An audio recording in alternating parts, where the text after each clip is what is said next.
இன்றே டவுன்லோட் செய்து உங்கள் ஃபேவரட் ஷோக்களை என்ஜாய் பண்ணுங்க.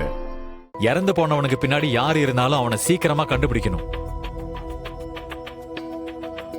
சார், இன்னொரு முக்கியமான விஷயம், அவனை கண்டுபிடிச்சிட்டீங்கன்னா தண்டனை கொடுக்கறதுக்கு முன்னாடி முதல்ல என்கிட்ட இன்ஃபார்ம் பண்ணுங்க. நிச்சயமா சொல்றேன் சார். சார், எவ்வளவு சீக்கிரம் குற்றவாளி அரெஸ்ட் பண்ண முடியுமோ அரெஸ்ட் பண்ணிடுங்க சார். சரிங்கம்மா, அப்ப நான் கிளம்புறேன். வாங்க சார்.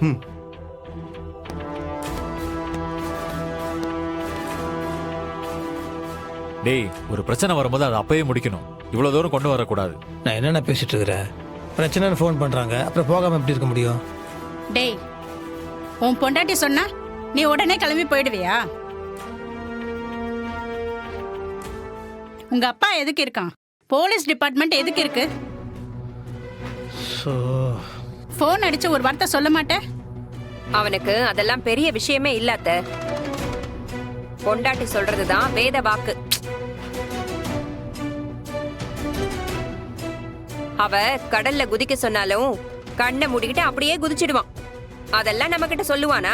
மா, என்னம்மா பேசிட்டு இருக்கிற? துளசி மேடமோட கோவத்தை காட்டுற நேரமா இது? அங்க என்ன ஆகும் என்ன எதுன்னு தெரியாம அவங்க தன்னோட உயிரியை பணைய வச்சுட்டு போயிருக்காங்க. ஏம்மா, போன இடத்துல அவங்களுக்கு தான் ஒன்று ஆயிருந்ததுன்னா அது அக்யூஸ் செத்தான், இவங்களுக்கு தான் ஒன்று ஆயிருந்தா என்ன பண்ணியிருப்பான்? அதை பத்தி யோசிக்க மாட்டேங்கிறீங்க.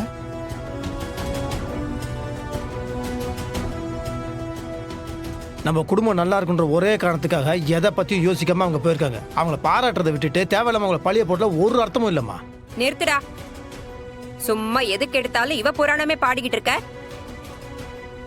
உன்னை 10 மாசம் சுமந்தவடா நானு. எனக்கெல்லாம் அக்கறை இல்லையா? ஏதோ குடும்பத்து மேல பெருசா இவளுக்கு தான் அக்கறை இருக்கிற மாதிரி பேசுற. டேய், நேத்து வந்தவடா இவ. நீ செஞ்ச காரியத்துக்கு உங்க அப்பா மட்டும் நினைச்சிருந்தாருன்னு வச்சுக்க, இவளெல்லாம் உண்டில்லன்னு பண்ணிருப்பாரு. போனா போது நம்ம புள்ளையாச்சேன்னு விட்டு வைக்கிறாரு. பெருசா பேச வந்துட்ட.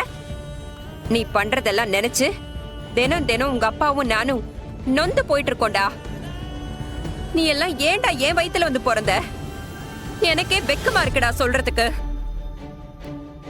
ச்சே, எதுக்கு எடுத்தாலும் பொண்டாட்டி பொண்டாட்டின்னு சொல்லிக்கிட்டு அவ முந்தானிய புடிச்சுக்கிட்டே சுத்திட்டு இருக்கே, உனக்கெல்லாம் வெக்கமா இல்ல? ஆம்பளைக்குன்னு ஒரு ரோஷம் இருக்கணும்டா, ஒரு கம்பீரம் இருக்கணும். எப்ப பார்த்தாலும் பொண்டாட்டி பொண்டாட்டின்னு அவ எது செஞ்சாலும் எல்லாத்துக்குமே சரி சரின்னு சொல்லிட்டு இருக்கே. அவதான் இந்த குடும்பத்தை காக்குற கடவுளா? ஏண்டா, நீ ஆம்பளை இல்ல? வெக்கமா இல்ல உனக்கு?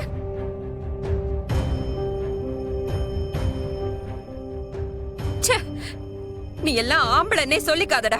போடா இங்க இருந்து.